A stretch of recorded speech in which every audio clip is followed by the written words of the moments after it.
अवधूत चिंतन श्री गुरुदेव दत्त. नमस्कार मंडळी, श्री स्वामी समर्थ. उद्या 27 एप्रिल 2024 उद्या आहे चतुर्थी, संकष्ट चतुर्थी. आपले गणपती बाप्पा बुद्धीचे देवता आहे आणि विघ्नहर्ता आहे. आता प्रत्येकाच्या लाईफमध्ये दुःख, संकट, त्रास चालूच असतात. या सगळ्या संकटांवर, तुमच्या सगळ्या संकटांवर एकच जालिम उपाय मी तुम्हाला आता सांगणार आहे. ही सेवा ज्यांनी ज्यांनी केली आहे महाराजांच्या कृपेने आणि गणपती बाप्पाच्या कृपेने त्यांना त्याच्यात यश आलं आहे. आणि जो मनापासून सेवा करतो त्याच्या इच्छा पूर्ण होतातच. फक्त तुमच्या मनात एक श्रद्धा असायला पाहिजे, एक विश्वास असायला पाहिजे त्या देवाबद्दल. मग तुम्ही कोणत्याही देवाची सेवा करा. आता एक ताई आहे, त्यांना प्रेग्नन्सी राहत नव्हती. महाराजांच्या कृपेने आणि गणपती बाप्पाच्या कृपेने ही सेवा करून त्यांना प्रेग्नन्सी राहिली. आता डॉक्टरांच्या ट्रीटमेंटबरोबर अध्यात्म आणि विज्ञान आहे. तर तुम्हाला ट्रीटमेंट पण करायची आहे आणि अध्यात्म पण करायचं आहे, ते जास्त गरजेचं आहे.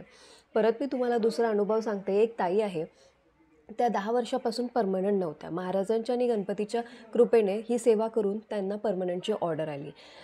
म्हणून मी म्हणते ही सेवा अतिशय महत्त्वाची आहे. खूप खूप प्रभावी सेवा आहे. बघा, आपण कष्टाने पैसे कमवतो आणि कोणाला तरी देतो, मग ते पैसे आपल्याला परत भेटत नाही. थोडक्यात काय, अडकलेले पैसे, तुमचा जॉब लागत नाही आहे, जॉबमध्ये प्रमोशन भेटत नाही आहे, लग्न जमत नाही आहे, मुलंबाळं होत नाही आहे, घरासाठी तुम्ही खूप प्रयत्न करत आहात पण तुमची प्रॉपर्टी विकल्या जात नाही आहे, मुलं-बाळं चिडचिड करतात, मुलाला चांगला जॉब लागला पाहिजे, मुलाचं चांगलं करिअर सेट व्हावं, किंवा सांसारिक अडचणी आहे. या सगळ्या समस्यांवर एकच उपाय मी सेवा घेऊन आली आहे, ती आहे गणपतीची.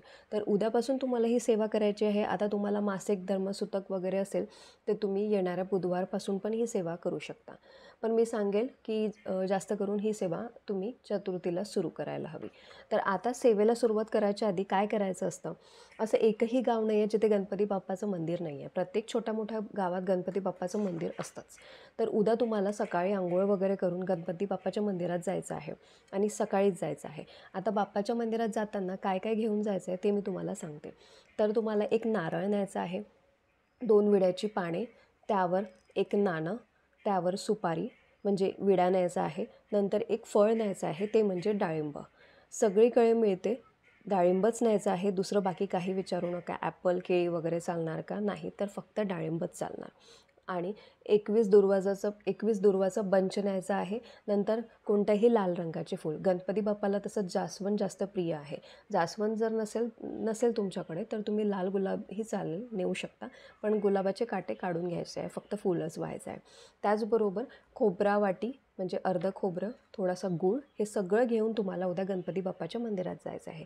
आणि मंदिरात गेल्यावर ते सगळं बाप्पांसमोर ठेवून आणि जी काही तुमची मनोकामना आहे ती बाप्पाला हात जोडून प्रार्थना करायची आहे की जी माझी समस्या आहे, समजा अडकलेले पैसे, मला संतान प्राप्ती होत नाही आहे, किंवा लग्न जमत नाही आहे, किंवा करिअरबद्दल किंवा शिक्षणाबद्दल, सगळं तुम्हाला गणपती बाप्पाला सांगायचं आहे. आणि गणपती बाप्पाला सांगितल्यावर तिथेच तुम्हाला संकल्प करायचा आहे. आता संकल्प कसा करायचा, जर कोणाला माहीत नसेल तर मी त्यावर एक छोटा व्हिडिओ आज संध्याकाळी शॉर्ट व्हिडिओ मी टाकून देईल. आता तुम्हाला सांगते, ही जी सेवा आहे ही 120 दिवसाची सेवा आहे. ठीक आहे.